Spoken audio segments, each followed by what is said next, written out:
మరో బ్రేకింగ్ చూస్తున్నాం. ఏపీలో నకిలీ మద్యం కేసు తీవ్ర సంచలనం రేపుతోంది. ఏవన్ జనార్దన్ రావును అరెస్ట్ చేసిన ఎక్సైజ్ పోలీసులు కోర్టులో ప్రవేశపెట్టారు. వాదనలు విన్న జడ్జి నెల 17 వరకు రిమాండ్ విధించారు. ఈ కేసులో ఊహించిన ట్విస్ట్ నెలకొంది. జనార్దన్ ను పోలీసులు అతని మొబైల్ గురించి ఆరా తీశారు. సౌత్ ఆఫ్రికా నుంచి వస్తుండగా తన ఫోన్ ముంబై ఎయిర్పోర్ట్ లో పోయిందని చెప్పాడు. జనార్దన్ ఫోన్ దొరికితే కాల్ డేటా ఆధారంగా ఈ కేసులో ఇంకెవరెవరు ఉన్నారో తెలుసుకోవచ్చని పోలీసులు భావించిన తరుణంలో ఊహించని షాక్ తగిలినట్లయింది. జనార్దన్ పేరుతో మళ్లీ అదే సిమ్ తీసుకునేందుకు ఎక్సైజ్ పోలీసులు ప్రయత్నిస్తున్నట్టు సమాచారం. ఇక నకిలీ మద్యం కేసులో A1 గా ఉన్న జనార్దన్ కి ఈ నెల 17వ తేదీ వరకు రిమాండ్ కోర్టు పొడిగించింది. దీంతో అతన్ని నెల్లూరు సబ్ జైలుకి తరలించారు. అయితే జనార్దన్ రిమాండ్ రిపోర్టులో కీలక విషయాలు వెలుగులోకి వచ్చాయి. 2021 నుంచి అక్రమ మద్యం వ్యాపారం చేసిన జనార్దన్ ANR బార్ లో నష్టాలు రావడంతో నకిలీ మద్యం వ్యాపారంలోకి అడుగు పెట్టినట్లు తేలింది. ఇక మొదట హైదరాబాద్ నగరంలోని నిజాంపేటలో ఓ గది అద్దెకు తీసుకుని అక్కడి నుంచి అక్రమ మద్యం తరలించినట్లు తేలింది. అలాగే నకిలీ ఇన్వాయిస్లతో నిందితుడు జనార్దన్ విజయవాడలోని ఇబ్రహీంపట్నంకు పంపించినట్లు పేర్కొన్నారు. రైట్, ఇదే అంశానికి సంబంధించి మరింత సమాచారం మా ప్రతినిధి యాకూబ్ లైవ్ లో అందించే సిద్ధంగా ఉన్నారు. యాకూబ్, మనం చూస్తున్నాం ఏపీలో నకిలీ మద్యం కేసు తీవ్ర సంచలనం రేపుతోంది. ఏం జరగబోతుంది?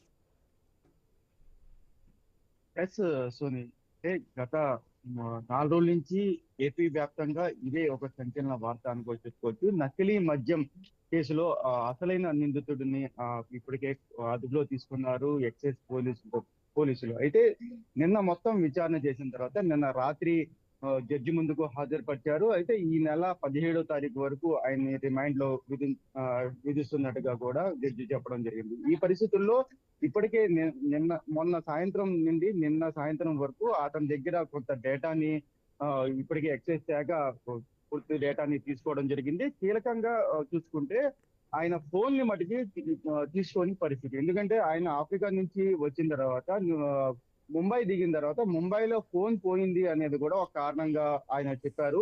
ఫోన్ ఎక్కడ పోయింది ఏంటి అనేది కూడా ఆయన వివరించిన పరిస్థితి. కొంతవరకు ఈ మద్యం కేసుకి సంబంధించి చెప్పినప్పటికీ పూర్తి ఆధారాలు పూర్తి డేటా ఫోన్ లోనే ఉంటుంది. ఎందుకంటే ఆయన ఫోన్ ఎవరెవరితో మాట్లాడారు, గతంలో ఆయన ఏ నెంబర్ కి ఫోన్ చేశారనే డేటా కొంతవరకు ఉంటుంది. కాబట్టి కొంత ఈజీగా కేసు అయిపోయింది అనేది కూడా ఎక్సైజ్ శాఖ అనుకుంది. కానీ అటువంటిది జరగలేదు. ఫోన్ పోయింది అనే మాట చెప్పడంతో కొంతవరకు షాక్ తిన్నారు. ఆ ఫోన్ కోసం ఇప్పుడైతే ఆ ఫోన్ సిమ్ కోసం అయితే మళ్ళీ ఇంకో ప్రయత్నం అయితే చేస్తున్నారు. ఆ సిమ్ వచ్చిన తర్వాత ఆ సిమ్ లో డేటా ఉంటుందా లేదంటే డేటా పూర్తిగా రిమూవ్ చేశారా అనేది కూడా చూడాలి. ఆ రిమూవ్ చేస్తే మటుకి ఆ డేటాలో కూడా తెలిసే అవకాశం. ఎందుకంటే పూర్తిగా ఈ కేసుకు సంబంధించి ఫోనే కీలకంగా మారింది కాబట్టి ఖచ్చితంగా జనార్దన్ అనే వ్యక్తి ఖచ్చితంగా ఆ డేటాని కూడా రిమూవ్ చేసిన తర్వాతే ఆ ఫోన్ పగలగొట్టడం కానీ సిమ్ పగలగొట్టడం కానీ చేసి ఉండొచ్చు అనేది కూడా ఒక అనుమానాలు అయితే వ్యక్తమవుతున్నాయి. ఈ పరిస్థితుల్లో పూర్తిగా ఆ ఫోన్ సిమ్ మరోసారి తీసుకున్న తర్వాత దాన్ని ఇన్స్టాల్ చేసిన తర్వాత అది ఎంతవరకు వస్తుంది, ఆ డేటా వస్తుంది అనేది కూడా ఒక దర్యాప్తు అయితే ఎక్సైజ్ శాఖ అయితే చేస్తుంది. మరో పక్కన ఇప్పటికే ఈ కేసుకు సంబంధించి జనార్దన్ 2012 నుండి ఈ మద్యం వ్యాపారంలో అక్రమ మద్య వ్యాపారంలో ఉన్నారని కూడా ఇప్పటికీ తెలుస్తుంది. 2021 తర్వాత పూర్తిగా ANR బారు ఆయన పెట్టడం, ఆ తర్వాత ఆర్థిక లావాదేవీలు కొంత ఇబ్బందికరంగా మారడంతో మరింత పెంచారు.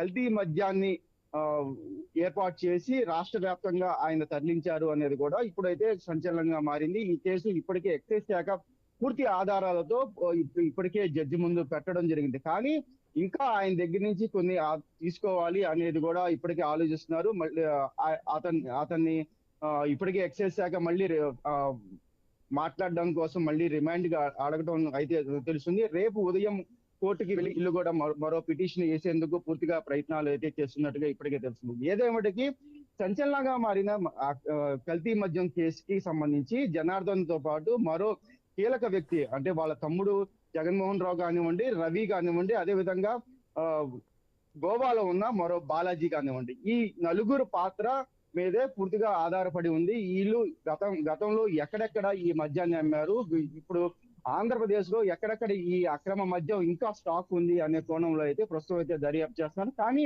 పెద్ద ఎత్తున ఒక అనుమానం అయితే వ్యక్తం అవుతుంది. ఇంత ఇదిగా పెద్ద ఎత్తున అక్రమ మద్యం తరలిస్తుంటే ఎక్సైజ్ శాఖ ఏం చేస్తుంది? ఎక్సైజ్ శాఖ ఎందుకని పట్టించుకోలేదు, గతంలో వీళ్ళ మీద ఎందుకోసం ఎక్కడ ఎందుకు కేసులు నమోదు చేయలేదు అనేది ఒక అనుమానం అయితే వ్యక్తం అవుతుంది. ఎందుకంటే ఇప్పుడు ఇబ్రహీంపట్నంలోనే చూసుకుంటే నేషనల్ హైవేకి రైట్. కనీసం 20 గజాల దూరంలోనే ఉంటుంది కాబట్టి ఇటువంటి ఇంత పెద్ద స్కామ్ జరుగుతున్నప్పుడు, అక్రమ మద్యం తరలిస్తున్నప్పుడు కనీసం ఎక్సైజ్ శాఖ ఎందుకు పట్టించుకోలేదని అనేది కూడా పూర్తిగా ఇప్పుడైతే ప్రజల్లోనూ అదేవిధంగా రాజకీయవేత్తల్లోనూ పెద్ద ఎత్తున ఒక మాటలైతే వస్తున్న పరిస్థితి. అయితే ఎక్సైజ్ శాఖ ఈ కేసుకి సంబంధించి ఎటువంటి పూర్తి స్థాయిలో ఈ కేసుని టేకప్ చేసిద్ది, ఎవరెవరిని నిందితులుగా చేర్చిద్ది, మరి ఇంకెంతమందిని నిందితులుగా చేర్చిద్ది అనేది కూడా చూడాలి. ఎందుకంటే టీడీపీ నేతలు దీంట్లో ఉన్నారు అనేది కూడా పెద్ద ఎత్తున ఒక వాదనలు అయితే వస్తున్న నేపథ్యంలో ఎవరెవరిని చేస్తారు అనేది కూడా చూడాలి. Right, thanks for information Yakub.